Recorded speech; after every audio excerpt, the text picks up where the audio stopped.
Hi, I'm Alexandra Shanny and I'm the Senior Leader of Practice Education for the Learning and Development Department. And I'm Trevor Campbell. I'm one of the Paramedic Practice Educators for the Interior region within the Learning and Development Department. As most of you are aware, we've been doing a rollout of the LP15 monitors, incorporating them into PCP practice.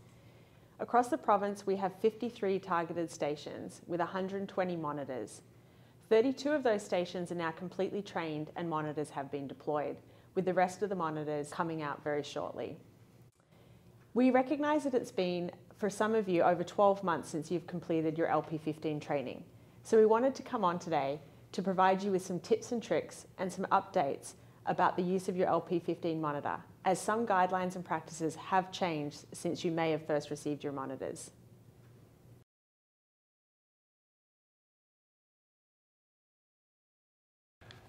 When using the NIBP, or the non-invasive blood pressure feature, there's a few things to be aware of.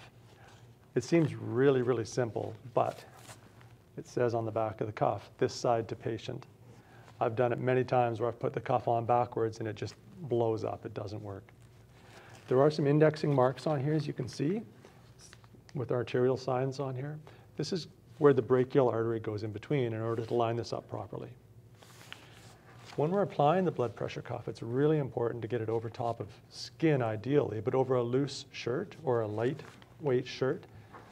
Please do not put this over a thick sweater or a jacket. It just isn't going to be accurate. Okay. I'm going to line this up, put those marks over the brachial artery. Not super tight, but not really loose. And then hit the NIBP. Once you've hit the NIBP button, it's really important that the patient's arm doesn't move. Any movement will throw off the measurement. Remember, the LP15 doesn't measure systolic and diastolic the way you do. It determines the mean arterial pressure and through an algorithm comes up with the systolic and diastolic pressures. Any movement is going to throw those numbers off. So if you get a really errantly high rating or measurement, maybe double check your patient and then redo the blood pressure, holding the arm still.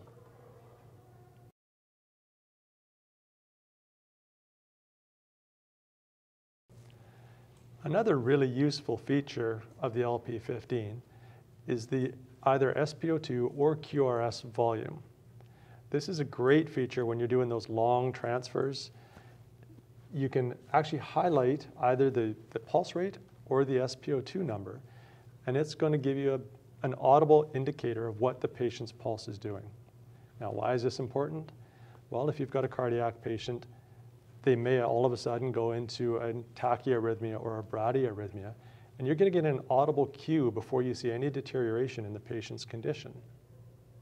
So, as an example, we can go over here to SpO2 and highlight the number. We click on that with the speed dial, click on SpO2 volume, and just turn it up. Hit home screen to get out of there.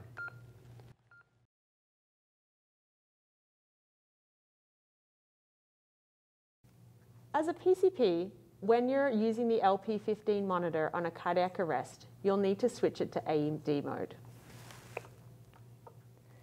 You'll turn your monitor on.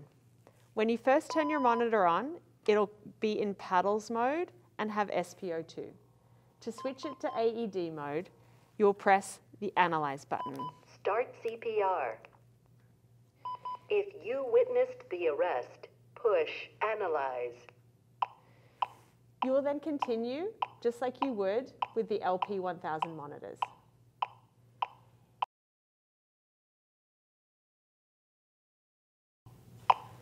If you were to be successful and you got a return of spontaneous circulation, you need to take the monitor out of AED mode and put it into monitoring mode.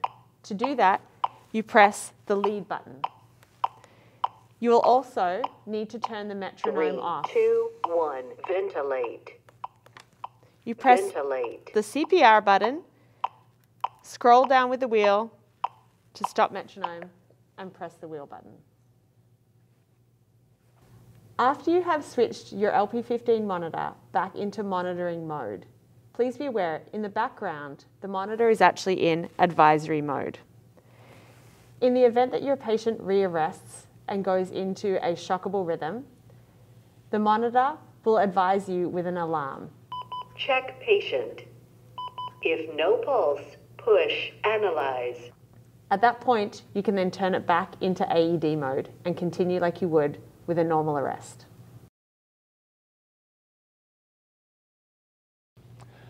One of the really great features of the LP15 is the event function. The event function helps us in our documentation by timestamping when we do a procedure or give a medication. So to access it, we hit the event button and it brings up a menu. And within the menu is just about everything that we can do and every medication that we can give. For example, if we gave nitroglycerin, we scroll the speed dial over to nitro and just press the button. Now, when you download this information to Siren, it's going to come up under assessments and treatments. Once you're in there, highlight the medication in Siren. It's timestamped. You still need to go in and document how much medication you gave and the route you gave it, but you don't have to guess when you're doing your paperwork when you gave it or how many doses you gave.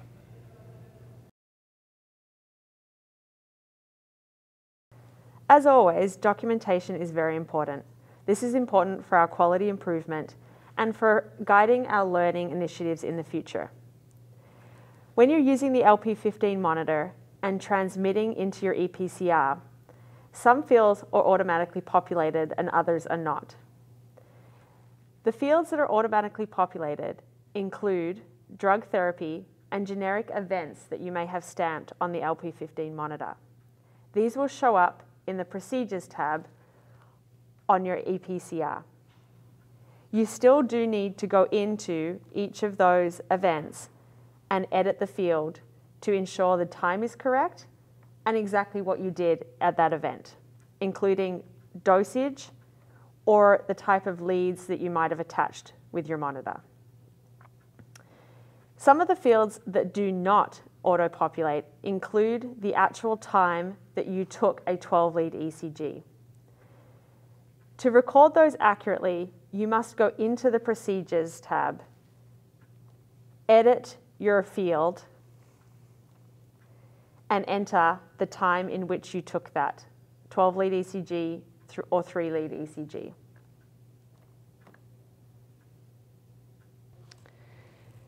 Thank you for your attention. I hope that this has provided you with a little bit more information and a review of the usage of your LP15 monitor and the documentation. If you have any questions, as always, you can reach out to your Paramedic Practice Educator. You can find your local Paramedic Practice Educator's contact information in the handbook or on the BCEHS homepage under the Learning tab. Thanks for watching.